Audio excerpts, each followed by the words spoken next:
মধ্যপ্রাচ্যের মানচিত্রে ইরান কেবল একটি ভৌগোলিক ভূখণ্ড নয়, এটি একটি আদর্শ, একটি বিপ্লব এবং গত 4 দশক ধরে পশ্চিমা আধিপত্যবাদের চোখের দিকে তাকিয়ে থাকা এক অদম্য দুর্গ। ১৯৭৯ সালে যে ইসলামী বিপ্লব বিশ্ব রাজনীতির সমীকরণ বদলে দিয়েছিল, ৪৬ বছর পর আজ সেই বিপ্লবের জঠরেই জন্ম নিয়েছে এক অস্তিত্বের সংকট। আজকের তেহরান আর সেই পুরনো তেহরান নয়। তাবরিজ থেকে মাশহাদ, ইস্ফাহান থেকে সিরাজ, ইরানের প্রতিটি ধূলিকণায় এখন বারুদের গন্ধ। রাজপথের স্লোগান, বাতাসে টিয়ার গ্যাস আর মানুষের চোখে মুখে এক অজানা আতঙ্কের ছাপ।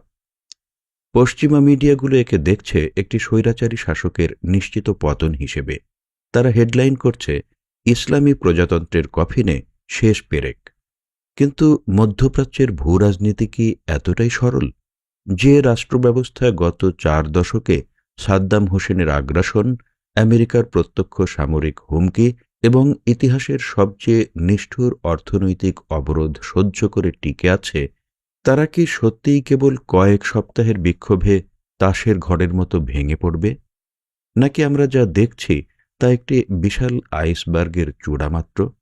এর গভীরে লুকিয়ে আছে আন্তর্জাতিক গোয়েন্দা সংস্থাগুলোর জটিল ছক, ট্রিলিয়ন ডলারের অর্থনৈতিক যুদ্ধ এবং ক্ষমতার অন্দরমহলে চলা এক নীরব গৃহযুদ্ধ। আজকের এই বিশেষ প্রতিবেদনে আমরা পশ্চিমা বা সরকারি উভয় প্রকার প্রোপাগান্ডার চশমা সরিয়ে ইরানের এই মহাকাব্যিক সংকটের গভীরে প্রবেশ করব।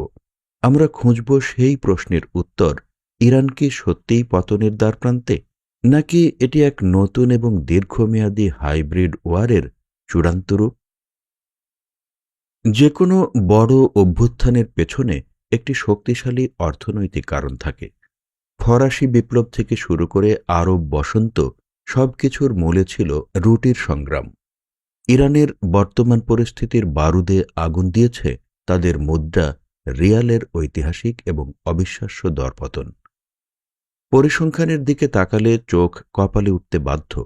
মাত্র কয়েক বছর আগেও যেখানে $1 মিলত ৪২,০০০ ইরানি রিয়াল, ২০২৬ সালের শুরুতে এসে সেই অঙ্কটি দাঁড়িয়েছে ১৪ লক্ষ রিয়ালে। এটি কেবল একটি সংখ্যা নয়, এটি একটি জাতির ক্রয় ক্ষমতা ধ্বংস হয়ে যাওয়ার দলিল। ইরানের মধ্যবিত্ত শ্রেণী, যারা ঐতিহাসিকভাবে যে কোনো দেশের স্থিতিশীলতার স্তম্ভ, তারা আজ রাতারাতি দরিদ্র শ্রেণীতে পরিণত হয়েছে। কিন্তু প্রশ্ন হল, কেন এই ধস? পশ্চিমা বিশ্লেষকেরা একে একচেটিয়াভাবে শাসকদের দুর্নীতি বলে প্রচার করছেন। অন্যদিকে ইরান সরকার দুষছে বিদেশি অর্থনৈতিক সন্ত্রাসবাদকে। নিরপেক্ষ বিশ্লেষণে দেখা যায় সত্যটা আসলে এই দুইয়ের মাঝখানে। প্রথমত, আন্তর্জাতিক নিষেধাজ্ঞা বা স্যাংশন।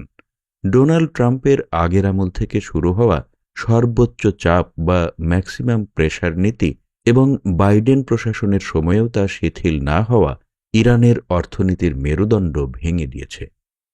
আন্তর্জাতিক ব্যাংকিং সিস্টেম সুইফট থেকে ইরানকে বিচ্ছিন্ন রাখা হয়েছে। ফলে তেল বিক্রি করলেও সেই টাকা দেশে আনা ইরানের জন্য এক প্রকার অসাধ্য সাধন হয়ে দাঁড়িয়েছে। দ্বিতীয়ত, অভ্যন্তরীণ মাফিয়াতন্ত্র।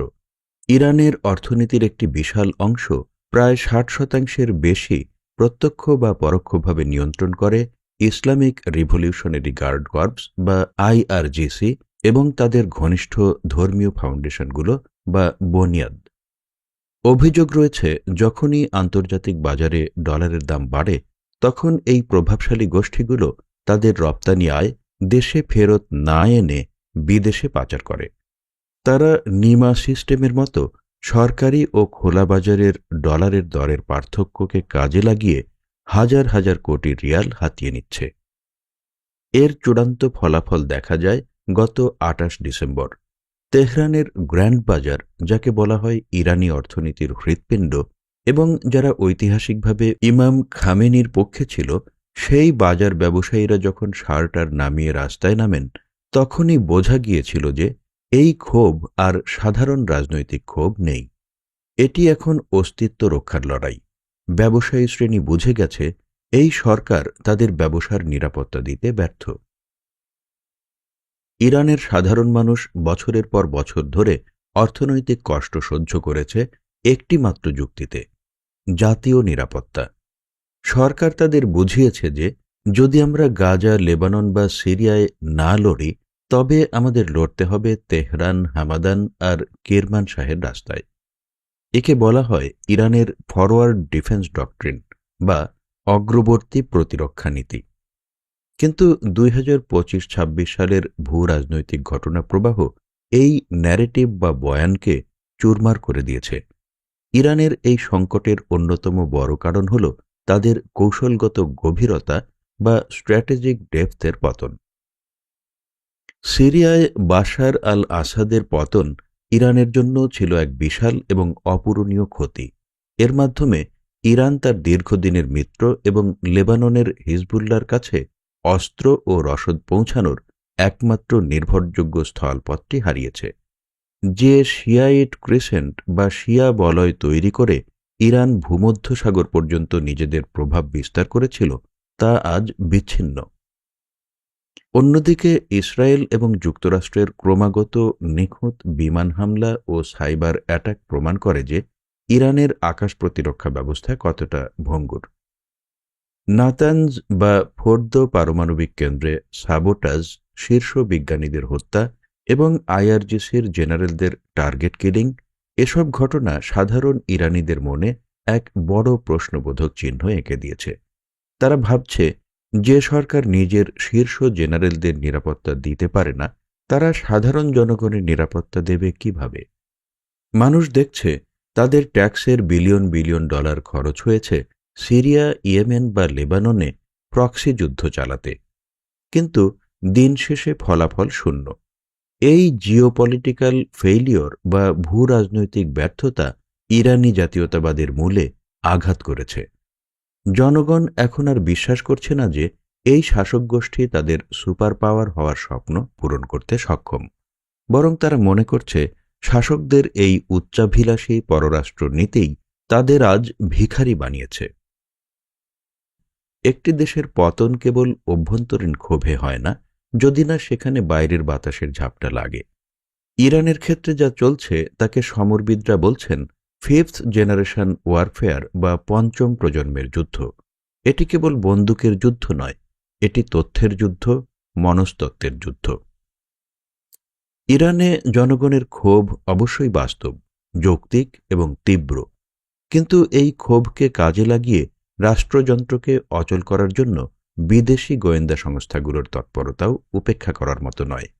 ইরান সরকার দাবি করছে মিছিলে সহিংসতা ছড়াতে মুজাহিদিনী খালক বা এমইকের মতো সশস্ত্র গোষ্ঠী এবং ইসরায়েলি গোয়েন্দা সংস্থা মোসাদ সক্রিয় রয়েছে। সোশ্যাল মিডিয়ায় বট নেটওয়ার্কের মাধ্যমে গুজব ছড়ানো, শান্তিপূর্ণ মিছিলে হঠাৎ অজ্ঞাত স্নাইপারের গুলি, এসবই একটি কালার রেভলিউশন বা রঙিন বিপ্লবের ক্লাসিক লক্ষণ। এর সাথে যুক্ত হয়েছে ডোনাল্ড ট্রাম্পের ফ্যাক্টর। 2 জানুয়ারি মার্কিন প্রেসিডেন্ট যখন টুইট করে বলেন, আমেরিকা লকড অ্যান্ড লোডেড এবং আমরা ইরানি জনগণের পাশে আছি, তখন এর প্রভাব ছিল বহুমুখী।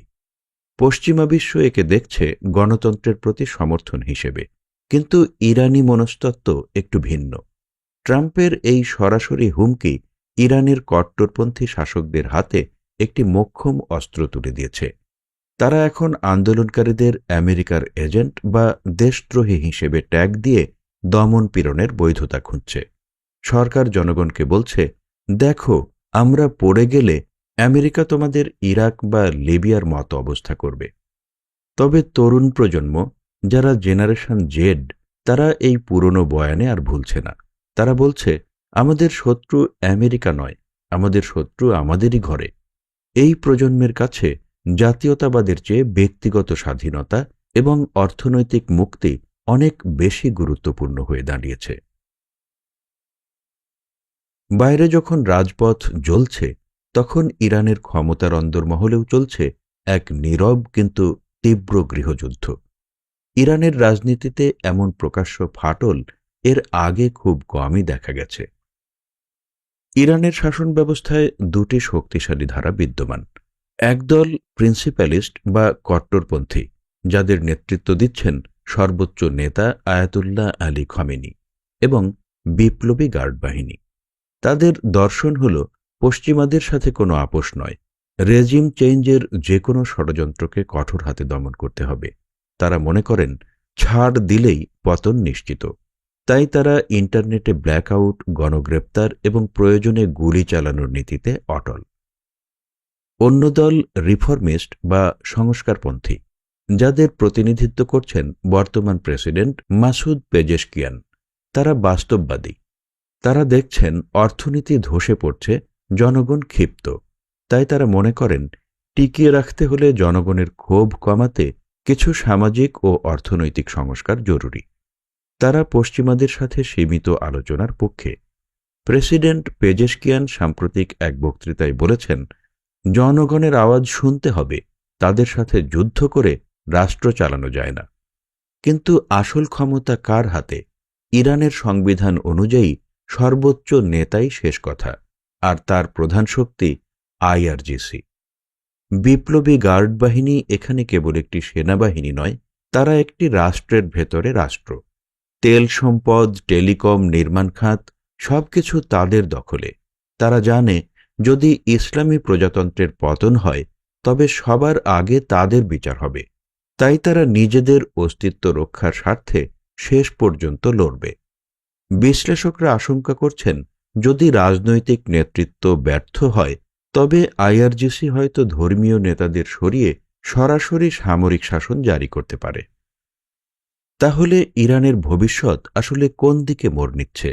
বর্তমান পরিস্থিতির উপর ভিত্তি করে সমরবিদ ও রাষ্ট্রবিজ্ঞানীরা তিনটি সম্ভাব্য সিনারিও বা দৃশ্যপটের কথা বলেছেন। দৃশ্যপট 1, প্রচ্ছন্ন সামরিক একনায়কতন্ত্র। বিক্ষোভ সামাল দিতে যদি রাজনৈতিক ও ধর্মীয় নেতৃত্ব ব্যর্থ হয় এবং সর্বোচ্চ নেতার বয়সজনিত কারণে কোনো শূন্যতা সৃষ্টি হয়, তবে বিপ্লবী গার্ড বাহিনী বা আইআরজিসি দেশের পূর্ণ নিয়ন্ত্রণ নিতে পারে। সেক্ষেত্রে ইরান একটি ধর্মীয় রাষ্ট্রের খোলস থেকে বের হয়ে একটি উগ্র জাতীয়তাবাদী সামরিক রাষ্ট্রে পরিণত হবে। তারা হয়তো কিছু সামাজিক স্বাধীনতা দেবে, যেমন হিজাব আইন শিথিল করা, কিন্তু রাজনৈতিক স্বাধীনতা পুরোপুরি হরণ করবে। দৃশ্যপট 2, দীর্ঘমেয়াদী গৃহযুদ্ধ ও বিভাজন। ইরান একটি বহুজাতিগত দেশ। এখানে পার্সিয়ান ছাড়াও কুর্দি, আজেরি, বেলুচ এবং আরব জনগোষ্ঠী রয়েছে। সাম্প্রতিক বিক্ষোভে কুর্দিস্তান ও সিস্তান বেলুচিস্তানে সশস্ত্র বিদ্রোহের লক্ষণ দেখা যাচ্ছে। যদি কেন্দ্রীয় সরকারের নিয়ন্ত্রণ দুর্বল হয়ে পড়ে তবে বিদেশি শক্তির ইন্ধনে ইরান সিরিয়া বা লিবিয়ার মতো দীর্ঘমেয়াদী গৃহযুদ্ধের দিকে এগিয়ে যেতে পারে। এটি কেবল ইরানের জন্য নয়, পুরো মধ্যপ্রাচ্যের জন্য হবে এক ভয়াবহ বিপর্যয়। দৃশ্যপট 3, শাসনের আমূল পরিবর্তন বা সফট ল্যান্ডিং। এটি সবচেয়ে কঠিন কিন্তু কাঙ্ক্ষিত পথ। যদি তেল শ্রমিক, পরিবহন শ্রমিক এবং বাজার ব্যবসায়ীরা একযোগে অনির্দিষ্টকালের জন্য ধর্মঘটে যায় তবে ইরানের অর্থনীতি সম্পূর্ণ অচল হয়ে পড়বে। সেক্ষেত্রে টিকে থাকার স্বার্থে সরকারকে হয়তো বড় ধরনের কাঠামোগত পরিবর্তন মেনে নিতে হবে। হয়তো একটি নতুন গণভোটের আয়োজন করা হতে পারে, অথবা পশ্চিমের সাথে বড় কোনো সমঝোতায় গিয়ে অর্থনৈতিক অবরোধ তুলে নেওয়ার ব্যবস্থা করা হতে পারে। ইতিহাস বলে পারস্য সভ্যতা বারবার ধ্বংসস্তূপ থেকে ফিনিক্স পাখির মতো জেগে উঠেছে। আলেকজান্ডার থেকে শুরু করে চেঙ্গিস খান অনেকেই এই মাটিকে পদানত করতে চেয়েছেন, কিন্তু শেষ পর্যন্ত পারস্য তার নিজস্ব স্বকীয়তা ফিরে পেয়েছে। ইরানের বর্তমান সংকট কেবল দ্রব্যমূল্য বা হিজাবের আন্দোলন নয়, এটি একটি প্রজন্মের পুঞ্জীভূত ক্ষোভ, হতাশা এবং স্বপ্নের অপমৃত্যুর বিস্ফোরণ। খামেনি সরকার হয়তো বন্দুকের নলে সাময়িকভাবে এই বিক্ষোভ দমিয়ে রাখতে পারবে, যেমনটা তারা অতীতেও করেছে, কিন্তু জনগণের মনে যে বিশাল ফাটল ধরেছে, রাষ্ট্রযন্ত্রের প্রতি যে বিশ্বাসের সংকট তৈরি হয়েছে, তা আর কোনোদিন জোড়া লাগবে না। ইরান কি তার ইসলামিক বিপ্লবের পথেই হাঁটবে, নাকি নতুন কোনো ধর্মনিরপেক্ষ জাতীয়তাবাদের দিকে মোড় নেবে? সেই উত্তর এখনই দেওয়া কঠিন। তবে এটুকু নিশ্চিত, 2026 সালের এই জানুয়ারি মাস ইরানের ইতিহাসে এক নতুন অধ্যায়ের সূচনা করেছে এবং এই অধ্যায়ের লেখক কোনো আয়াতুল্লাহ বা কোনো মার্কিন প্রেসিডেন্ট নন। এর লেখক ইরানের রাজপথের ওই সাধারণ তরুণ তরুণী যারা ভয়ের মৃত্যুকূপে দাঁড়িয়ে জীবনের জয়গান গাইছে। আমরা পরিস্থিতির উপর নজর রাখছি। ইরানের এই অস্থিরতা কি মধ্যপ্রাচ্যের মানচিত্র বদলে দেবে, নাকি আবারও ছাইচাপা আগুনের মতো নিভে গিয়ে অপেক্ষা করবে পরবর্তী কোনো বিস্ফোরণের? আপনার সুচিন্তিত মতামত জানান কমেন্টে। বিশ্ব রাজনীতির এমন গভীর, নিরপেক্ষ এবং তথ্যবহুল বিশ্লেষণ পেতে আমাদের চ্যানেলটি সাবস্ক্রাইব করে পাশেই থাকুন। দেখা হচ্ছে পরবর্তী পর্বে নতুন কোনো বিষয় নিয়ে।